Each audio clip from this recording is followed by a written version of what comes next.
Bom dia. João capítulo 21, versículo 9. Quando desembarcaram, viram ali uma fogueira, peixes sobre brasas e um pouco de pão. Amém. Esse é o cenário da reconciliação. Pedro tinha negado Jesus 3 vezes. Jesus é crucificado, ressuscita ao terceiro dia. E um recado que Jesus manda logo depois ao encontrar as mulheres foi: diga aos meus discípulos e a Pedro que eu estou vivo. Ele aparece a diversas outras pessoas. Agora, diante dessa segunda fogueira, Jesus pergunta a Pedro: Pedro, você me ama? E Pedro responde que sim. Jesus pergunta mais uma vez: Pedro, você me ama? Ele responde que sim, pela terceira vez, para compensar as 3 vezes que ele tinha negado Jesus.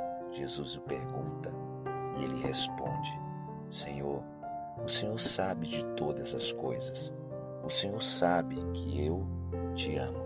Então Jesus diz: cuide das pessoas que eu comprei com o meu sangue. Alguém pode dizer: não, pastor, não foi isso que Jesus falou.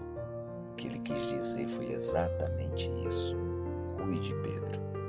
Então, já que você me ama, cuide daquilo que é mais precioso, o motivo e o propósito pelo qual eu vim e derramei o meu sangue. São as pessoas. Eu entrego nas tuas mãos essa responsabilidade. Jesus tinha deixado Pedro livre para viver a sua vida.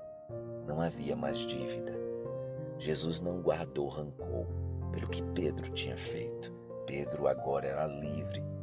E era tão livre que Jesus dera a ele a oportunidade de, como o próprio Jesus falou, apacentar as suas ovelhas. Meu Deus, nos faça livres. Que nenhum episódio triste na vida desse teu filho e dessa tua filha o prenda, o escravize. Que os teus filhos sejam livres para viverem coisas novas. No nome de Jesus. Amém. Que Deus te abençoe. Um ótimo dia.